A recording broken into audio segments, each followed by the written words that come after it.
경기 반등과 민생 안정에 초점을 맞춘 하반기 경제 정책 방향이 발표됐습니다. 정부는 올해 성장률 전망치를 1.4%로 낮추기로 했습니다.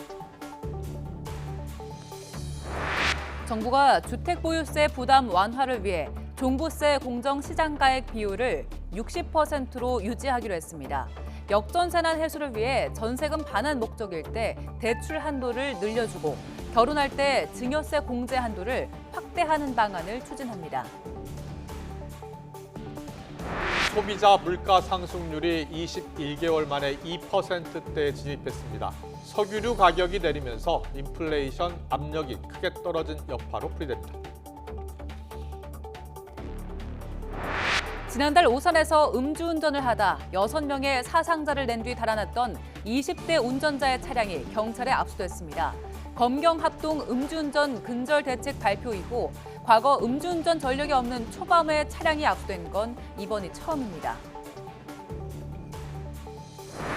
태어났지만 출생 신고가 되지 않은 영유아와 관련해서 경찰이 모두 합해 193건을 수사하고 있는 것으로 파악됐습니다.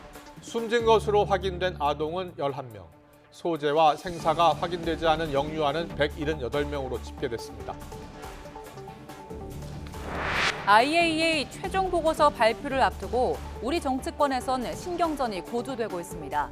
더불어민주당은 보고서를 무조건 믿으라는 건 과학이 아닌 신화의 영역이라고 비판했고, 여당은 야권의 목적이 대선 불복이라고 받아쳤습니다. 더 뉴스 이어갑니다. 정부가 하반기 경제 정책 방향을 발표했는데요. 주거비 부담 완화와 주택 보유세 부담을 2020년 수준으로 환원하겠다는 공약 이행을 위해서 종부세 공정시장가액 비율을 60% 유지하기로 했습니다. 역전세난 해소를 위해서 전세금 반환 목적일 때 대출 한도를 늘려주고 또 결혼할 때 증여세 공제 한도를 확대하는 방안을 추진합니다. 먼저 이승은 기자의 보도 보고 오겠습니다. 지난 2021년 주택분 종부세 대상자는 93만 명, 세액은 4조 4천억 원에 이르렀습니다. 4년 만에 대상자가 2.4배, 세액은 10배 늘었습니다. 집값이 치솟은 데다 종부세율을 올렸고 공시가격 대비율인 공정시장 가액 비율도 95%까지 올렸기 때문입니다. 윤석열 정부는 세부담 완화를 위해 지난해 공정시장 가액 비율을 법정 최저 한도인 60%로 내렸습니다. 그러자 대상자가 28% 증가한 가운데서도 세액은 25% 줄었습니다. 그런데 지난 연말 여야 합의로 종부세율이 인하된 데 이어 올해 공동주택 공시가도 18.6% 급락했고 세수도 부족해 공정시장 가액 비율 인상이 예상돼 왔습니다. 하지만 정부는 공약 이행과 주거비 부담 완화를 위해 60%를 유지하기로 했습니다.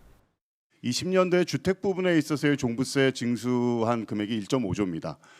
저희가 이게 시뮬레이션을 해봤을 때는 금년도에도 이 60%를 적용을 했을 때는 그 수준하고 거의 유사한 수준 정도로 될 거라고 지금 전망을 하고 있고요. 세입자 보호를 위해 이번 달 말부터 1년간 역전세난을 겪는 집주인에 대한 대출 규제가 완화됩니다. 전세금 반환 목적에 한해 DSR 40% 대신 DTI 60%를 적용합니다. 이렇게 되면 금리 4%의 만기 30년, 연소득 5천만 원의 타대출이 없는 경우 1억 7천만 원 정도 대출 한도가 늘어납니다. 집주인이 추가로 돌려줘야 되는 금액이 평균 한 7천만 원 정도 되는 것으로 나와 있습니다. 그러니까 대출 한도가 1억 7,500만 원이 되면 역전세 문제 해소하는 데는 도움이 될 것 같습니다. 디딤돌 버팀목 대출 등 청년 대상 주택 구입 전세 자금도 23조 원 추가 공급합니다. 저출산 대책의 하나로 결혼할 때 증여세 공제 한도를 확대해주는 방안이 추진됩니다. 양가에서 각각 5천만 원, 모두 1억 원을 증여세 없이 물려받을 수 있는데 결혼 자금에 한해 한도를 늘려줄 계획입니다. 사적연금 가입을 장려하기 위해 현재 1,200만 원인 분리과세 기준을 상향하는 방안도 추진됩니다. 펫산업 성장을 위해 반려동물이 많이 걸리는 100여 개 질병에 대한 치료비는 부가세를 면제해주는 방안도 추진됩니다. YTN 이승은입니다. 정부는 올해 성장률 전망치를 1.4%로 낮췄습니다. 하반기 경제 정책은 경기 반등과 민생 안정에 초점을 맞췄는데 가업 승계에 따른 증여세 부담을 줄여서 중소기업 투자를 지원하기로 했습니다. 이어서 오인석 기자의 보도입니다. 정부가 올해 성장률 전망치를 0.2%포인트 내린 1.4%로 하향 조정했습니다. 상반기 수출 투자가 애초 전망보다 좋지 않았다고 평가한 겁니다. 앞서 IMF와 KDI는 1.5%, 한국은행도 1.4%로 성장 전망치를 각각 낮췄습니다. 물가는 둔화 흐름이 지속하며 연간 3.3% 오를 것으로 내다봤고 취업자 수는 32만 명 증가, 경상수지는 230억 달러 흑자를 예상했습니다. 이에 따라 하반기 경제정책을 경기 반등과 민생 안정에 초점을 맞췄습니다. 기금 여유 재원과 세계 잉여금 등을 최대한 활용해서 재정을 차질 없이 집행하고 정책 금융과 공공기관 등에서 15조 원 플러스 알파 규모의 추가 재원을 투입하여 경기 회복을 뒷받침하겠습니다. 공공기관의 내년 사업 집행이 올해 하반기로 앞당겨져 2조 원이 추가 집행되고 정책 금융 규모는 13조 원 확대됩니다. 수출 촉진을 위해 하반기에 역대 최대인 184조 원의 무역금융이 공급됩니다. 중소기업을 활성화하기 위한 대책도 준비합니다. 가업 승계를 위한 증여세 부담을 줄여주겠다는 겁니다. 증여세를 나눠내는 연부 연납 기간이 5년에서 20년으로 연장되고 10%의 낮은 세율이 적용되는 구간은 300억으로 상향됩니다. 또 과세 특례 후 업종 변경 허용 범위가 대분류로 확대됩니다. 정부는 서민 취약계층 생활 안정 지원을 위해 하반기 중 공공요금 인상을 최소화하고 2학기 대학 학자금 대출 금리는 동결하기로 했습니다. 연구개발 지원 방식도 개편해 우주 항공, 바이오, AI 로봇 등 미래 원천 기술 분야 투자에 집중됩니다. R&D 지원 관련해서 나노마켓식 관행을 혁파하고 31조 원 규모의 R&D 예산을 제로 베이스에서 전면 재검토하겠습니다. 영상 콘텐츠 제작비 세액 공제를 국가 전략 기술 수준으로 확대하는 등 문화 서비스 산업 지원도 강화됩니다. YTN 오인성입니다.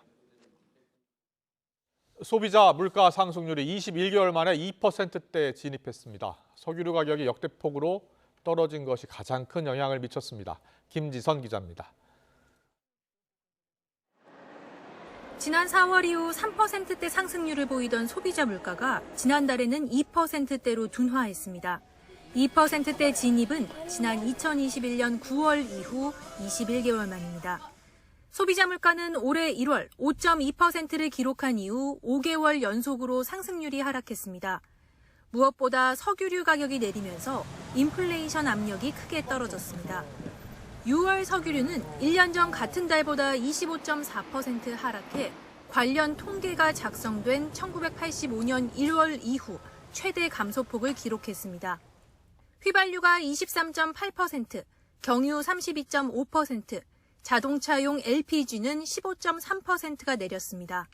지난 5월에는 마이너스 18%를 기록했다가 이번 달에는 마이너스 25.4%를 기록해서요. 이번 그 0.6% 하락폭의 한 75% 정도가 석유류 가격 하락이라고 보시면 되겠습니다. 6월 축산물 가격은 4.9% 하락했는데 돼지고기가 7.2%, 국산 쇠고기는 5.1% 내렸습니다.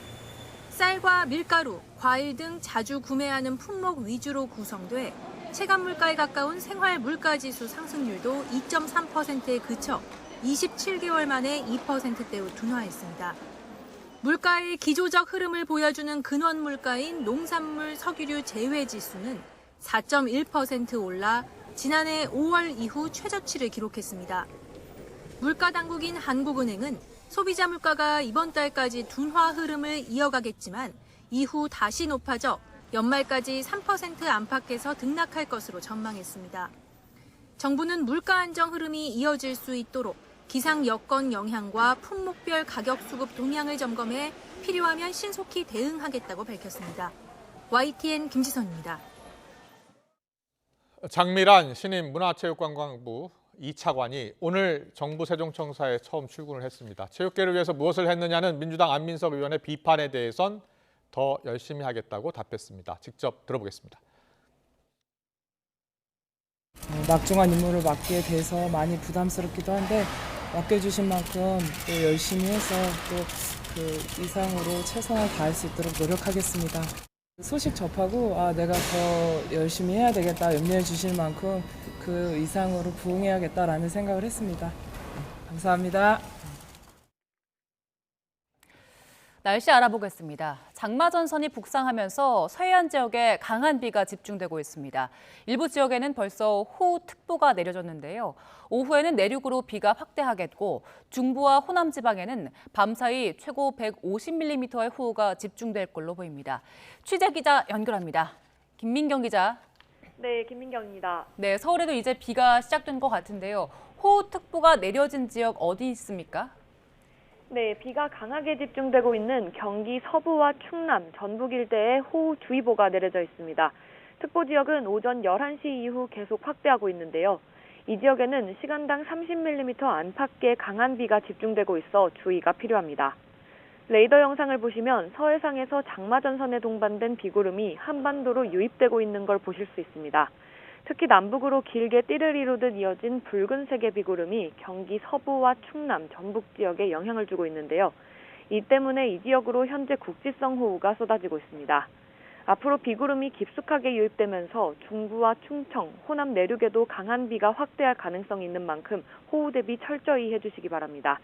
다만 이미 강한 비가 시작된 곳에서는 주변 시설물 점검이나 농지 점검을 위해 밖으로 나오시는 건 절대 자제해 주셔야 합니다. 네, 그럼 다른 지역은 언제쯤 비가 강해지고 또 얼마나 더 내리는 겁니까? 네, 내륙으로 비가 강해지는 시점은 퇴근길 이후부터 밤 사이가 될 걸로 보입니다. 수도권을 포함한 중부와 경북 북부 내륙은 오늘 밤 사이에 강한 비가 집중되겠고 호남 지방은 낮에 한 차례 지난 뒤 내일 새벽에 또 한 번 고비가 올 걸로 보입니다. 내일 새벽부터 아침 사이에는 경남 남해안과 제주도에 강한 비가 내리겠습니다. 기상청은 이번에도 시간당 최고 70mm 이상의 국지성 호우가 곳곳에 쏟아질 수 있다며 각별한 주의를 당부했는데요. 비의 양은 내일까지 수도권과 충남, 호남, 제주도에 최대 150mm 이상, 강원 내륙과 충북에도 120mm가 예상됩니다. 이미 많은 비로 지반이 약해진 상태에서 또다시 호우가 내릴 걸로 보이는 만큼 저지대 침수와 하천 범람, 산사태, 축대 붕괴 등 호우 피해에 대한 철저한 대비가 필요합니다.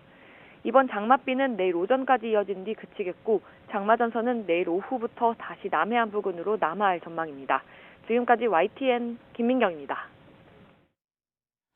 태어났지만 출생신고가 되지 않은 영유아와 관련해서 경찰이 모두 합해 193건을 수사 중인 걸로 파악됐습니다. 경찰청은 지자체에서 209건을 수사 의뢰받아 이 가운데 193건을 조사하고 있다고 밝혔습니다. 숨진 걸로 확인된 아동은 모두 11명, 소재와 생사가 확인되지 않은 영유아는 178명입니다. 또 경찰이 지금까지 검찰에 송치했거나 범죄 혐의가 없다고 판단해 수사 종결한 사건은 16건입니다. 부산경찰청은 영아 시신을 유기한 혐의로 40대 친모 A씨를 조사하고 있다고 밝혔습니다. A씨는 지난 2015년 2월 부산의 한 병원에서 출산한 아이를 부산 기장군 야산에 유기한 혐의를 받고 있습니다. A씨는 아이가 태어난 지 8일 만에 갑자기 숨졌다고 진술한 걸로 알려졌습니다. 경찰은 A씨를 상대로 구체적인 유기 장소를 확인한 뒤 현장 수색을 진행할 예정입니다. 지난달 경기 오산시에서 음주운전을 하다 6명의 사상자를 내고 달아났던 20대 운전자의 차량이 경찰에 압수됐습니다. 과거엔 음주운전을 저지른 적이 없는 초범의 차량이 압수된 게 이번이 처음인데요. 취재기자 연결해서 자세한 내용 알아보겠습니다. 임예진 기자. 네, 사회부입니다. 네, 음주운전을 근절하기 위해서 차량 압수를 확대한다는 검경의 발표가 얼마 전에 있었는데 이번 오산음주 뺑소니 사망 사고의 경우 초범인데도 압수가 됐네요. 네, 그렇습니다. 지난달 27일 경기 오산시에서 20대 남성 A씨가 대낮에 만취 상태로 차를 몰다가 횡단보도를 건너던 사람들을 치고 도주해 1명이 숨지고 5명이 다쳤습니다. A씨는 사고를 내고 달아나 다른 차량을 또 들이받고서야 경찰에 붙잡혔는데요. 경찰은 도주치사와 음주운전 혐의로 구속된 A씨의 차량을 어제 압수 조치했습니다. 과거에 음주운전을 한 적 없는 초범인데도 차량이 압수된 건 이번이 처음입니다. 경찰은 지금까지는 5년 안에 5번 이상 음주운전으로 적발됐거나 2번 이상 음주운전을 했던 사람이 또 사고를 내 사람을 다치게 한 경우에만 제한적으로 차량을 압수했습니다. 하지만 최근 음주운전 사고가 잇따르자 이번 달부터 차량 압수 조치를 확대하겠다고 밝혔습니다. 사상자가 여러 명 발생한 음주사고나 사고 뒤 도주했을 때, 또 재범인 경우 등 중대 음주운전 범죄 차량이 대상인데요. 이번 사고는 사망자 1명과 중상자 1명을 포함해 사상자를 여럿 냈고 사고 뒤 도주했다는 점에서 경찰이 압수 조치에 나선 것으로 보입니다. 경찰은 앞으로 단순 음주운전이더라도 4번 이상 반복될 경우 차량 압수를 검토하고 피해 정도나 재범 우려를 고려해 엄정 대응할 방침입니다.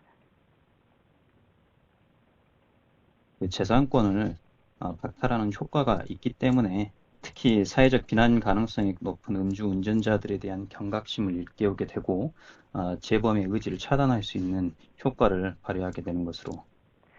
또 상습 음주운전자에 대해서 원칙적으로 구속 수사하고 운전자 바꿔치기나 음주운전 방조 등의 행위에 대해서도 적극적으로 수사할 계획입니다. 지금까지 사회부에서 YTN 임혜진입니다. 프랑스에서 교통 검문을 피하려던 알제리계 10대 소년이 경찰 총에 맞아 숨진 사건에서 시작된 시위가 한풀 꺾일 조짐이 보이고 있습니다. 프랑스 내무부는 현지 시각 3일, 전날 밤사이 157명을 체포했고 경찰 3명이 다쳤다고 밝혔습니다.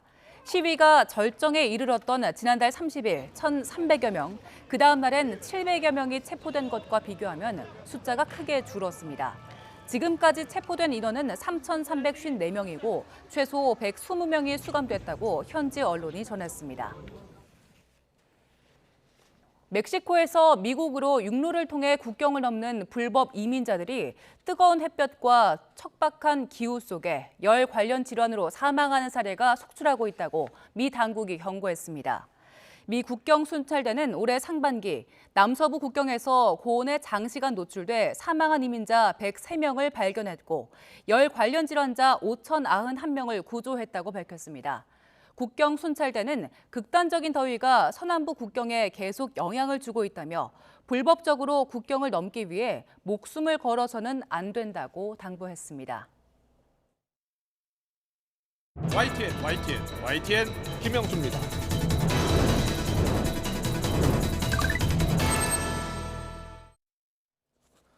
후쿠시마 오염수와 관련한 IAEA 보고서 공개를 앞두고 여야 공방은 오늘도 계속됐습니다.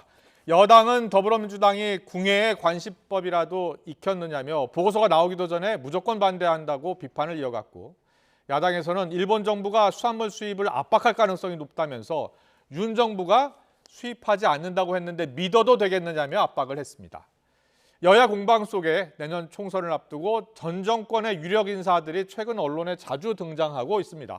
먼저 추미애 전 법무부 장관은 언론 인터뷰를 통해서 문 전 대통령의 요구로 장관직에서 물러나게 됐다고 주장한 데 이어서 당시에 이낙연 전 대표도 그러면 안 됐다고 저격을 해서 그 발언 배경에 여러 가지 해석이 나오고 있습니다. 당장 최재성 전 청와대 정무수석은 앞뒤가 안 맞는 주장이라면서 부인을 했고, 조응천 의원은 자신을 장관에 앉힌 대통령을 불쏘시개로 자기 정치하려는 것 아니냐며 비판했습니다. 친박계의 좌장 최경환 전 경제부총리가 이준석 전 대표와 만났다고 하죠. 총선 승리를 위해서 보수 대연합이 필요하다라고 발언한 것에 대해서도 여러 해석이 나왔습니다. 안철수 의원은 원론적이고 상식적인 일로 총선 승리에 필수라고 했지만, 유승민 전 의원은 보수 정치가 탄핵 이전으로 돌아가면 절대 안 된다면서 비판적 시각을 드러냈습니다. 관련 이슈들 잠시 뒤에 짚어보고, 먼저 후쿠시마 오염수 공방 여야 입장부터 듣고 더 정치 시작하겠습니다. 민주당은 궁예 관심법이라도 익혔습니까? 아니면은 타임머신이라도 타고 미래를 다녀왔습니까? IAEA 보고서가 나오기 전부터 믿을 수 없다며 무조건 반대만 외치며 외교적 무지를 드러내는 행태를 중단하기 바랍니다. 국민이 불안해하는 수산물이 절대로 밥상에 올라가는 일이 없을 것임을 정부 여당이 다시 한번 재차 강조해 드립니다. 정부는 일본 오염수 방류와 일본산 수산물 수입 규제 조치는 별개라면서 선을 긋고 있지만 과연 일본 정부도 그렇게 생각하고 있는지 궁금합니다. EU 등이 일본산 수산물 수입 규제를 철폐하게 되면 머지않아 일본 정부는 우리나라에 대해 유럽연합과 비슷한 수준의 조치를 요구할 가능성이 높습니다. 그저 믿어도 좋다라고만 하니 국민들께서 안심하실 수 없습니다. 오늘의 전국 현안 짚어보겠습니다. 홍석준 국민의힘 의원, 고민정 더불어민주당 의원 나와 계십니다. 어서 오십시오. 안녕하세요. 네, 반갑습니다. 안녕하십니까. 후쿠시마 오염수 관련 IAEA 최종 보고서 오늘 오후 발표가 될 것으로 보이는데요. 홍석준 의원님은 어떻게 발표가 될 것으로 보이세요? 글쎄 아직 뭐 정확하게 모르겠습니다. 사무총장이 오늘 와서 기시다 총리에게 IAEA 최종 보고서를 뭐 줘서 이제 발표를 오늘 오후에 할지 내일 아침에 할지 모르겠습니다만 아직까지 뭐 최종적인 결과를 뭐 좀 예단하기는 좀 이른 것 같습니다. 네, IAEA 보고서가 어떻게 나오느냐에 따라서 정부 입장도 그리고 여당 입장도 달라지는 겁니까? 예, 그렇습니다. 어제도 당정이 관련해서 이제 네. 간담회를 가졌고 이제 IAEA 발표에 따라서 네. 추가 어떤 대책을 지금 논의를 좀 하고 있습니다. 야당에서는 수산물 수입 금지 관련해서 만약에 오염수 방류가 허가된다면 네. 괜찮다고 한다면은 바로 수산물 수입도 요청하지 않겠느냐. 네. 그럴 경우에는 어떻게 할 것이냐 이렇게 물어보더라고요. 네. 어제 그 저희 당정 협의회 끝나고 난 다음에 예. 원내대표도 이야기했듯이 뭐 10년이든 30년이든 100년이든 국민들이 좀 안심할 때까지 네. 결코 후쿠시마산 8개 연에 이제 수입은 하지 않겠다고 했고 예. 그리고 충분히 저희가 이제 막을 수 있는 것은 이 후쿠시마 방류 문제 이전에 예. 저희가 WTO에 이제 두 번에 걸쳐 제소를 했지 않습니까? 첫 번째는 저희가 졌지만 두 번째 이긴 어떤 중요한 논거는 네네. 이 원자력 사고 이전에 어떤 차이가 있다. 뭐 그래서 구체적인 걸 이전에 이 차이가 있기 때문에 우리가 수입을 금지하겠다. 이걸 이제 저희가 이겼기 때문에 예. 방류하고는 관계없이 그 논리가 그대로 적용될 것 같습니다. 알겠습니다. 자, 야당 입장도 좀 들어보겠습니다. 고민정 의원님. 네. IAEA 보고서가 어떻게 나올 것 같습니까? 정치적인 보고서가 될 것 같다. 박광원 원내대표는 어제 그렇게 이야기하던데요. 이제 아마 이제 IAEA에 일본이 분담하는 분담금이 상당하기 때문에 이제 그런 영향을 받는 것 아니냐. 예. 또 뭔가 로비설 뭐 이런 얘기들도 있는 상황이다 보니 예. 그런 의심들을 갖고 계신 것 같고요. 예. 근데 이제 그것보다도 IAEA의 원래 하는 역할은 원자력 산업을 촉진하는 곳입니다. 예. 우리의 먹거리를 위해서 이걸 보호하기 위한 혹은 환경을 보호하기 위한 그런 곳은 아니죠. 예. 그래서 목적이 조금 다른 곳이기 때문에 그걸 감안하고 볼 필요가 있겠다 싶고 예. 실제로 2020년에도 IAEA 사무총장은 이 그 오염수 방류에 대해서 지지 의사를 표명했었던 적이 있었던 그렇군요. 거거든요. 예. 이런 역사들을 봤을 때 예. 이번에 나오는 그 조사 결과를 우리가 100% 신뢰할 수 있을 것인지에 대해서는 좀 의문이 있다는 그렇군요. 겁니다. 오늘 보니까 이 정춘숙 원내정책수석 부대표 이야기 들어보면은 지금 유럽연합이 일본산 수산물 수입 규제 철폐 가능성이 좀 있나 봐요. 그래서 네. 그렇게 될 경우에 일본 정부가 우리 정부를 좀 압박할 가능성이 있는데 그때 어떻게 할 것이냐 구체적인 계획을 내놔라 이렇게 이야기하더라고요. 네, 앞서서 이제 홍 의원님도 말씀하셨지만 국민들이 안심할 때까지 절대로 이 수산물 수입 금지를 풀 생각이 없다고 이제 단언을 하셨기 때문에 거기에 대해서는 일단 믿고 갈 수밖에는 없고요. 예. 이 EU가 처한 위치와 우리 대한민국이 처한 상황은 다르죠. 네. EU는 저 바다 건너 완전히 끝과 끝에 있는 곳 아니겠습니까? 그래서 우리나라 국민들의 80%가 국민의힘과 윤석열 대통령을 지지하는 분들조차도 네. 왜 이렇게 여기에 대해서 우려를 표명하고 있는지 좀 국민들 목소리에 귀를 기울이실 필요는 있을 것 같습니다. 예. 자, 홍석준 의원님. 네. 어제 횟집 다녀오셨죠? 예. 예. 몇 명의 의원들이 갔고 어떻습니까 분위기가 거기가? 저희들 그 국민의힘 가방위원 소속 그 의원들 이제 그 6명이 갔습니다. 예. 갔는데 참 가슴이 아픈 게 물론 지금 이제 횟집은 이제 통상적으로 여름은 네. 잘 이제 장사가 영업이 잘 안 되는 편이라고는 하지만 예. 그러나 너무 보기 민망할 정도로 손님이 없었습니다. 그래서 이제 주인들한테도 좀 물어보니까 정말 손님이 없다, 장사가 안 된다 이런 좀 하소연을 지금 하고 있고 그리고 제 지역구만 하더라도 횟집을 하시다가 업종을 변경을 하는 분들도 속출하고 있는 겁니다. 그래서 참 안타까운 것은 일본이 방류를 하는데 피해는 지금 오히려 우리가 보고 있단 말이죠. 그리고 국민들이 막연하게 이렇게 느끼는 불안감을 정부는 최선을 다해서 이런 어떤 해소하는 조치를 좀 취해야 되겠지만 정치권에서도 이런 어떤 사태를 가지고 어떤 정치적인 어떤 선동과 괴담을 통해서 국민의 어떤 불안감을 더 야기하는 좀 이런 것은 국익에 그리고 어민들이라든지 수산업자에 결코 도움이 안 된다. 이런 예. 거 좀 명심 좀 했으면 좋겠습니다. 네. 고민정 의원님, 네. DJ 소속의 김영선 의원님 바닷물 마신 게 어저께 여러 가지 화제가 됐었는데. 네, 예. 참 아마 여당에서도 왜 그랬을까 하는 말들 많이 하셨을 겁니다. 이 사실 정말 국제적 망신 아니겠습니까? 이게 오염수 방류를 우리가 걱정하는 거라면 오염수를 떠서 드시든지 아니면 방류된 이후에 뭔가를 하시든지 하면 이해라도 가겠는데 예. 아직은 방류도 되지 않았으니까 당연히 다 깨끗하지요. 그래서 우리는 이 대한민국 연안에서 나오고 있는 수산물에 대해서 전혀 아무런 걱정하지 않고 먹고 있습니다. 네, 예. 다만 방류 이후에를 걱정하고 있는 건데 거기서 심지어는 수족관에서 그 물을 떠드시는 모습이 예. 같은 의원으로서는 정말 좀 웃지 않을 수 없는 상황이었고 네. 그리고 이 일본이 방류하는 것에 대해서 일본 국민들은 그럼 어떠냐 여론조사를 보니까요 일본 내에서도 40%가 반대를 하더라고요. 네, 그 어디 여론조사입니까? 그거는 예.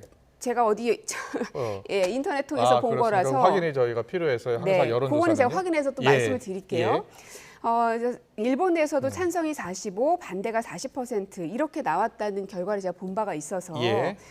일본 국내도 그렇고 그래서 방류 시점을 원래 예상보다도 더 늦추겠다는 이야기들도 나오고 있는 상황이거든요. 예. 그런데 한국에서는 그것도 정부 여당에서는 먹어도 된다. 수족관까지 있는 물도 떠드시면서 아무런 위험이 없다라고 얘기하시는 게 앞뒤도 안 맞고 도대체 국민들을 보호하려는 생각이 있으신가 하는 걱정도 들고요. 예.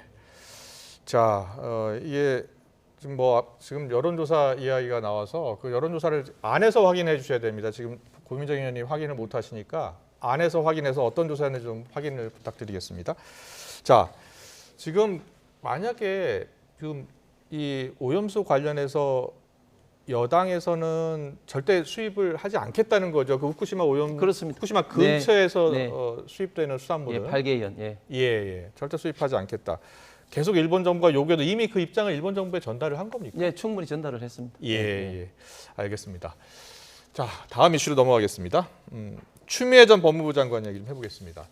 장관직 사퇴한 것과 관련해서 문재인 전 대통령의 요구 또 이낙연 전 대표의 압박이 있었다라고 지난달 30일 인터뷰 또 어제 인터뷰에서 이야기를 했습니다. 이와 관련해서 조응천 의원이 이렇게 이야기했는데요. 듣고 오겠습니다. 정치가 아무리 비정하다지만 이건 아니다 싶은 게 자기를 장관에 앉혀준 대통령까지 불쏘시개로 써가면서 자기 장사를 한다는 거 이건 아니다. 윤석열 대통령 만들어주신 일동공신 2명을 뽑으라면 저는 단연 조국 장관과 추미애 장관을 꼽겠습니다. 5년 만에 정권을 내준 책임을 통감하셔야죠. 자, 조응천 의원의 평가를 듣고 왔는데 어떻게 보세요? 고민정 의원님은 저 같은 당 소속이니까 잘 아실 것 같은데 왜 최근에 추미애 전 장관이 언론 인터뷰를 계속하고 저런 이야기 하고 있는 것 같습니까? 저로서는 말을 보태기가 참 조심스럽습니다. 예. 같은 당이기도 하고 원로 의원님이시기도 하고요. 예. 그리고 또 제 지역구의 앞선 정치인이시기도 하고. 아, 그렇군요. 예. 그래서 어떤 생각들이 있으실 테지만 무엇보다 당을 해치고 그리고 우리를 갈라놓는 그런 행위들로 귀결되지 않기를 좀 바랄 뿐입니다. 예. 너무 언급을 좀 자제하는 편인데 하나 팩트 좀 확인을 할게요. 당시에 법무부 장관 물러날 때 문 전 대통령의 요구가 있었다. 그렇게 이야기하는데 또 최재성 전 수석 이야기 들어보면 그럴 리 없다는 쪽으로 이야기를 하더라고요. 어떻게 들으셨습니까? 설명하자면 굉장히 복잡한 과정들이 있는 사안이라서 단 한마디로 정리하기는 사실은 굉장히 어렵고요. 정리하기가 어렵다고요? 무엇이든 이 목적이 있을 겁니다. 제가 이곳에 나와서 YTN에서 인터뷰하는 이유는 민주당의 정책을 널리 알리기 위한 목적을 갖고 나오는 것처럼 추 장관님도 어떤 목적이 있으실 텐데 그게 무엇일까에 대해서는 본인이 가장 잘 아실 테고요. 네. 다만 이제 후배 정치인으로서는 이 어려움이 닥쳤을 때 우리 당 안에 어른들이 좀 있으면 좋겠다 이런 말을 많이 하는데 거기에 좀 부합한 모습들을 많이 보여주신다면 후배 정치인들이 좀 따라가기가 수월할 것 같다는 말씀드리겠습니다. 예. 국민의힘에서는 추미애 전 장관의 최근 언론 인터뷰 내용에 대해서는 어떻게 보고 계세요? 저희들 같은 경우도 뭐 그렇지만 지금 올드보이, 올드걸들이 이제 정계 복귀를 하기 위해서 몇몇 분들이 지금 열심히 하고 있는데 추미애 장관도 그런 어떤 부류 중에 한 정계 분으로 복귀를 하기 위해서다. 예, 사실상 제가 볼 때는 출마 준비를 본격화하고 있다 이렇게 지금 하고 있습니다. 왜냐하면은 출마를 할 때 가장 결국은 중요한 것이 이제 민주당도 그렇고 저희도 그렇고 이제 공천과 결국은 당선 아니겠습니까? 그런데 결국은 이제 공천권과 그리고 이제 팬덤이 좀 중요한데 그게 물론 이제 동시에 같이 가질 수도 있고 뭐 분리될 수도 있지만 민주당 같은 경우는 지금 이재명 대표가 이제 결정권과 지금 팬덤을 동시에 갖고 있는데 이런 면에서 최근에 이제 추미애 전 장관의 행보를 보면 이재명 대표에 대해서 뭐 간디 같다는 동 그다음에 또 이런 어떤 여러 가지 이제 그 갈등 그 윤석열 어떤 그 대통령이 이제 검찰총장일 때는 갈등 이런 어떤 이야기를 좀 하면서 결국은 이제 개딸들이라든지 이런 어떤 그룹들한테 문재인 대통령이 나를 사퇴시키기 때문에 검찰총장이었던 윤석열 대통령이 됐고 반대로 이재명 대표가 되지 않았다 그런 어떤 심리를 이제 건드리는 것이죠. 이제 그런데 이제 그렇게 하면서 본인이 몸담았던 정권 대통령을 좀 비판하게 되고 좀 더 나가서는 어떻게 보면 좀 불쏘시개의 어떤 그런 역할을 하고 있는 그런 것들이 사실 썩 보기에 뭐 좋게 보이진 않습니다. 자, 추미애 전 장관이 문 전 대통령 겨냥한 데에서 이번에 이낙연 전 대표까지 겨냥을 했는데 당시에 물러나기 직전에 다음 해에 재보궐선거가 있는데 그 서울시장 재보궐선거 이야기하는 것 같아요. 거기와 그 재보궐선거 때문에 퇴장을 요구했다는 겁니다. 이낙연 전 대표가. 그러면서 이낙연 전 대표가 그렇게 하면 안 됐다라는 이야기를 했는데 당내에서 그런 이야기가 실제로 있었습니까? 일단 그 당시 때요. 제가 지금 지도부에 있지만 대표 혼자서 모든 걸 결정할 수 없는 구조입니다. 민주당은. 이낙연 대표가 그 지도부 안에서 어떤 결정을 내렸는지 모르겠습니다만 상당수의 많은 민주당 의원들의 의견이 없는 상태에서 이낙연 대표가 단독으로 판단해서 결정했을까 그러진 않았을 거라는 생각은 듭니다. 단독으로 결정했을 리는 없다라는 말씀해 주셨는데 추 전 장관 이제 정치를 할 것이다. 그러면 내년 총선에 출마할 가능성이 있다는 말씀을 지금 해주신 것 같은데 지역구가 원래 광진을 지역구. 광진을 지역구로 나올 가능성도 있다고 보세요? 저로서는 모든 가능성을 늘 열어놓고 정치를 해야 하니까요. 최근 인터뷰 보니까 고민정 의원께서 누가 오시든 자신 있다 이런 표현 하셨나요? 왜냐하면 너무 많이 거론이 돼서요. 한동훈 장관이 온다고 그랬다가 또 오신환 부시장이 온다고 지금 뭐 그러고 또 이제 추미애 장관님도 온다고 그러고 그래서 누가 오든 상관하지 않고 그냥 주민들하고 계속 호흡하면서 제 페이스를 맞추는 게 저한테는 제일 중요할 것 같습니다. 알겠습니다. 민주당에 있으니까 이낙연 전 대표 이야기 해볼게요. 내일 노무현 전 대통령 뉴욕 참배한다고 하시던데. 네, 이제 오시고 나서 이제 뵈야 될 분들을 한 분 한 분 만나 뵙고 있는 과정인 것 같아요. 이재명 대표하고 이낙연 전 대표는 언제쯤 공개적으로 만나는 겁니까? 전화 통화는 했다고 들었는데. 전 빠르면 빠를수록 좋다고 생각합니다. 두 분의 인간적 관계를 넘어서 있는 상황이기 때문에 많은 사람들이 두 분의 만남을 통해서 어떤 케미를 만들어내고 어떤 화학적 작용이 일어날 것인지에 대한 기대감도 있고 우려도 있는 상황인 거는 사실이거든요. 누가 먼저가 됐든 하루빨리 만나셔서 뭔가 당의 통합과 화합을 위해서 역할을 해주시는 게 두 분이 하셔야 할 역할이라고 생각합니다. 고민정 최고위원께서는 가능한 빨리 만났으면 좋겠다. 알겠습니다. 여당에서는 이낙연 전 대표와 이재명 대표의 회동, 만남이 좀 길어지고 있잖아요. 미뤄지고 있잖아요.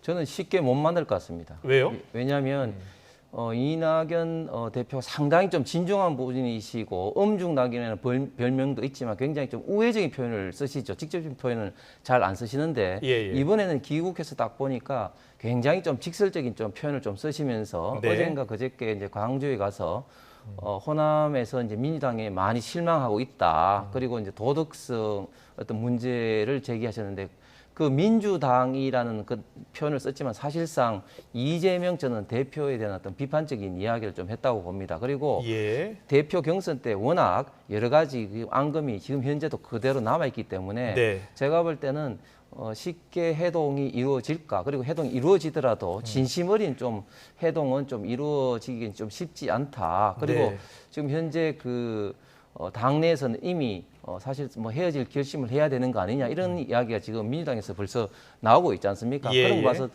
두 분이 어떤 화학적 결합, 인간적인 어떤 결합은 좀 되기 어려운 어떤 선을 넘은 것 같습니다. 알겠습니다. 그러니까 앞서 그러니까 홍 의원님이 이렇게 지적하시는 걸 보면 저희는 그래서 더 빨리 만나야 된다는 겁니다. 늘 상대방이 안 될 거야라고 하는 걸 하면 거기에 대한 효과를 분명히 누릴 수 있는 거거든요. 그래서 빨리 만나시기를 다시 한번 말씀드리고 싶습니다. 고민정 의원께서는 빨리 만났으면 좋겠다라는 이야기를 거듭 이야기해 주셨습니다. 그리고 앞서 저기 여론조사 관련해서요. 저희가 언급이 좀 필요할 것 같아서 앞서 말씀하신 후쿠시마 오염수 방류 관련 여론조사는 일본 민영방송 TBS가 뉴스네트워크 JNN이 지난 1일에서 어제까지 전국 18세 이상 시민 1,200명을 상대로 여론조사를 했고요. 전화 여론조사였습니다. 앞서 말씀하신 대로 반대는 40%였고 찬성은 45%였다는 여론조사 내용을 말씀드립니다. 계속해서 올드보이 귀환 이야기를 좀 더 해보겠습니다. 총선을 9개월여 앞두고 친박근혜계의 맏형이라고 할 수 있죠. 최경환 전 경제부총리 보수 연합군 발언을 해서 미묘한 파장을 일으키고 있는데 여기에 대해서 유승민 전 의원은 이렇게 이야기했습니다. 듣고 오겠습니다. 한 가지 분명한 원칙은 우리 보수 정치가 탄핵 이전으로 돌아가는 것은 그건 절대 안 된다. 우리 보수 정치가 탄핵 때 국민들한테 한번 완전히 버림을 받았잖아요. 근데 지금 와가지고 총선을 앞두고 탄핵 이전의 보수 정치 그렇게 돌아가는 그거는 역사의 시계바늘을 거꾸로 돌리는 그건 안 된다. 네, 이게 사실은요 최경환 전 경제부총리가 이준석 전 대표를 만나서 한 이야기입니다. 그게 사실은 언론에 알려진 게 이제 언론 보도를 통해서 알려졌거든요. 최경환 전 부총리는 왜 이준석 전 대표를 만났을까요? 제가 추측할 때는 아무래도 이제 본인이 이제 정계 복귀를 하기 위한 어떤 명분을 만들어야 되는데. 네, 저 사진입니다. 예, 이제 저게 이제 이긴 전 시의원이 올린 사진이라고 하는데. 본인이 이제 이런 어떤 보수 대연합에 좀 나름대로 좀 역할을 할 수가 있다. 이런 어떤 이미지를 좀 제시하기 위해서 좀 만나지 않았을까 좀 생각을 하고. 저는 저 유승민 의원께서 저렇게 좀 말씀하신 것에 대해서 조금 이해가 안 가는 게 지금 민주당 의원들 만나면 이런 이야기를 합니다. 야, 우리 정말 반성해야 된다. 유승민 의원이 진짜 뭐 비판하는 게 윤석열 정부 비판하는 게 우리 10명보다 더 세게 비판한다. 이런 이야기 할 정도로 굉장히 이제 윤석열 정부에 대해서 대통령에 대해서 좀 각을 세우고 좀 비판을 하는데 방금 조금 전에 또 최경환 전 장관을 저런 식으로 이제 비판을 하면 자꾸 이제 정치를 하신 분이 그러면 누가 유승민 의원을 따를 것인지 결국은 혼자 정치를 하실 생각도 아닌데 현 정부도 비판하고 전에 같이 몸담은 사람도 비판하고 저런 어떤 좀 태도는 조금 이해가 좀 가지 않습니다. 탄핵 이전에 보수 정치로 돌아가는 것은 절대 안 된다. 이 의견에 대해서는 어떻게 보세요? 당연하죠. 예, 당연한데 그런데 뭐 예를 들면 최경환 전 장관이 뭐 예를 들면 어떻게 될지 모르지만 저렇게 행보를 보이는 것 자체가 탄핵 이전에 돌아가는 겁니까? 뭐 그거하고는 전혀 관계가 없는 하나의 어떤 행보인 거죠. 네, 지금 저기 어떤 발언이 있었는지 좀 저희가 그래픽으로 만들었는데요. 나경원, 안철수, 유승민, 이준석, 박근혜 등 모든 힘 합쳐야 총선에서 이길 수 있다라고 했는데 일각의 해석은요. 이준석 전 대표가 반윤으로 이제 생각하는 분들도 있잖아요. 그래서 반윤 연대 아니냐 뭐 이런 분석까지 나오던데요. 그거는 뭐 절대 아니고 저도 저기 계신 분들 말씀을 최근에 오늘인가요? 안철수 의원도 그런 말씀을 하셨는데 네, 네. 지금 윤석열 정부가 어려운 여건에서도 나름대로 열심히 하고 있지만 사실은 정치적인 어떤 지형이 그렇게 녹록치는 않은 환경이지 않습니까? 예, 예. 그렇기 때문에 방금 거명하신 분들이 조금씩 윤석열 정부 대통령과 조금 생각의 차이가 있더라도 네. 연합해서 좀 성공적으로 하기 위해서 다 같이 힘을 뭉쳐야 된다. 그런 어떤 의미로. 고민정 의원님은 어떻게 보고 있는지 좀 궁금합니다. 자, 어떻게 보세요? 저 지금 언급한 분들이 친윤은 아닌 것 같아요. 이준석, 유승민, 나경원, 안철수, 박근혜. 그야말로 다 이제 친윤이라고는 얘기합니다만은 또 친윤 같지 않은 분들도 많고. 갈라내기가 좀 어렵겠죠. 예. 그러니까 보수의 모든 스펙트럼을 다 모아놓겠다라는 것인데 네. 저는 이 탄핵을 기점으로 해서 이 국민의힘이 달라진 모습에 사실은 좀 두려움을 느낍니다. 저희의 경쟁 상대이기 때문에. 네. 그러나 다시 그 이전 세력들까지 손을 잡는 것은 저희 민주당으로서는 뭐 나쁘지 않다고 생각이 그렇습니까? 들어서 예. 그래 그냥 그 탄핵 이전까지도 다 합쳐가지고 하게 되면 오히려 새로운 미래와 비전을 설정하는 민주당으로서는 자리매김하기가 수월할 수도 있겠다. 뭐 이런 네. 생각은 좀 드네요. 그렇군요. 유승민 전 의원이 보수 정치가 탄핵 이전으로 돌아가는 것이다. 경계의 목소리 냈잖아요. 네. 그 평가에 대해서는요?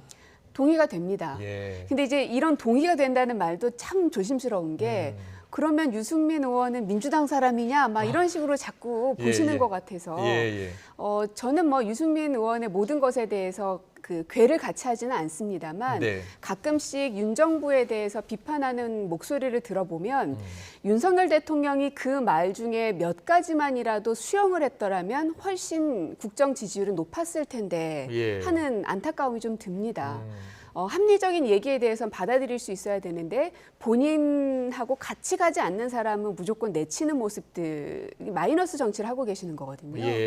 그래서 그것이 국정에도 별로 도움은 안 되고 국민의힘에도 도움이 안 될 거기 때문에 아마 총선이 다가오면 다가올수록 윤석열 대통령에게 더 많은 사람들을 통합하고 포섭해라라는 국민의힘 당내 의원들의 목소리가 많아질 거라고 생각합니다. 최경환 전 부총리가 다시 정치 재개할 것 같습니까? 그랬으면 좋겠네요. 그랬으면 좋겠다. 홍석준 의원님, 당내에서는 분위기가 있을 것 같아요. 저게 언론을 통해서 공개가 됐기 때문에 최 전 부총리가 다시 정치를 할 것으로 당내에서 보고 있나요? 예, 최 부총리 지역구가 이제 대구 바로 옆에 이제 경산인데 그곳에서 4선을 하시고 지역 기반은 굉장히 좀 있으신 분이죠. 그리고 본인은 또 뭐 명예 회복에 대한 또 열망은 굉장히 좀 세신 것 같습니다.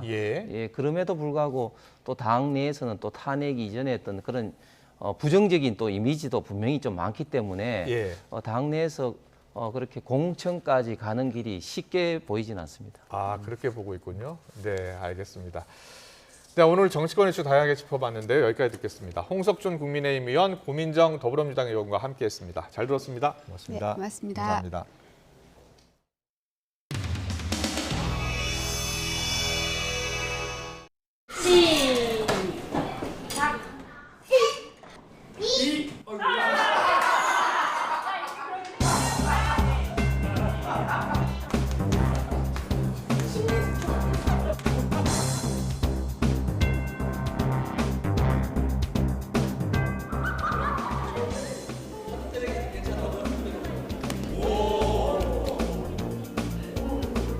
이거를 할아버지가 안 치려. 칠 때 이렇게 하잖아.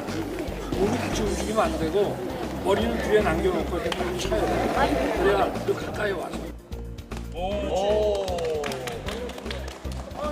보여줘. 이거 되려나? 쉽지 않습니다 이거.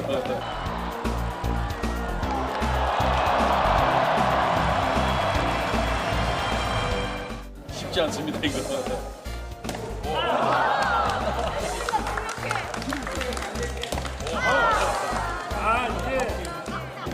이게 어렵다.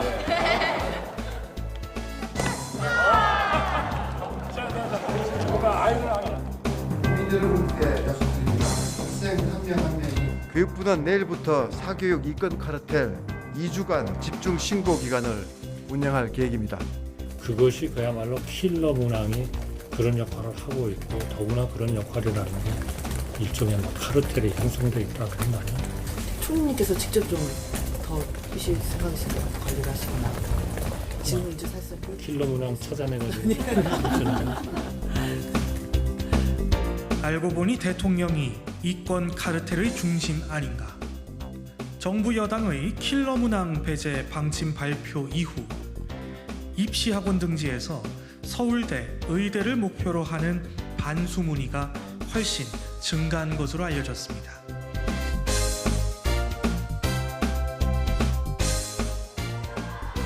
유서가 저게 애들 밥 시키는 것까지 같이 해.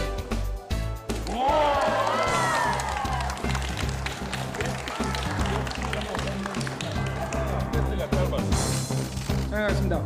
하나, 둘.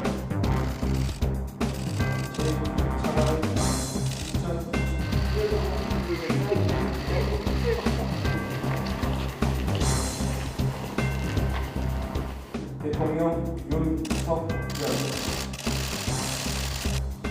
예, 오늘 뭐 첫 출근 또 티타임도 받고 우리 간부회의도 같이 했고요. 그다음 이제 우리 윤석열 대통령께서 이번에 신임 차관들에게는 그동안에 좀 이권 집단 내에 묶여 있는 이런 부분들을 가서 과감하게 좀 깨라. 이 부분에 대한 구체적인 경력들이 부족하니까 염려들 해주시는 거는 저희도 잘 알고 있고 본인들도 잘 알고 있습니다. 여러분 뭐 그 비판은 나중에 저 써보고 나서 비판해도 늦지 않으니까.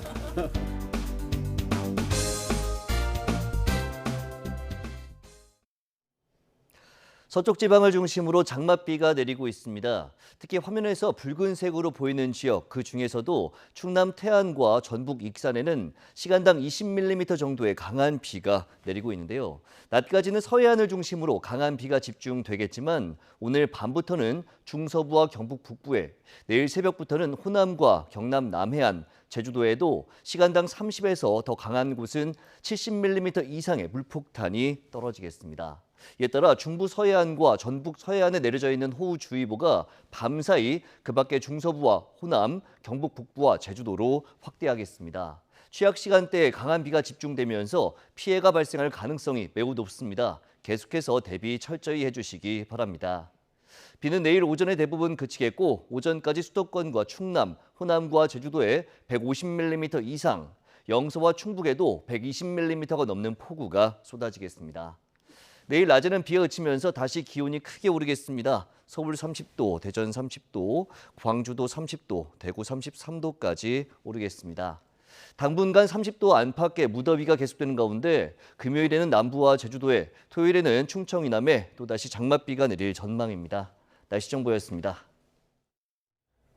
네, 이슈를 더 쉽게 전해드리는 더 뉴스, 내일은 더 준비하겠습니다. 잠시 뒤에는 뉴스큐가 방송됩니다. 시청해주신 여러분 고맙습니다.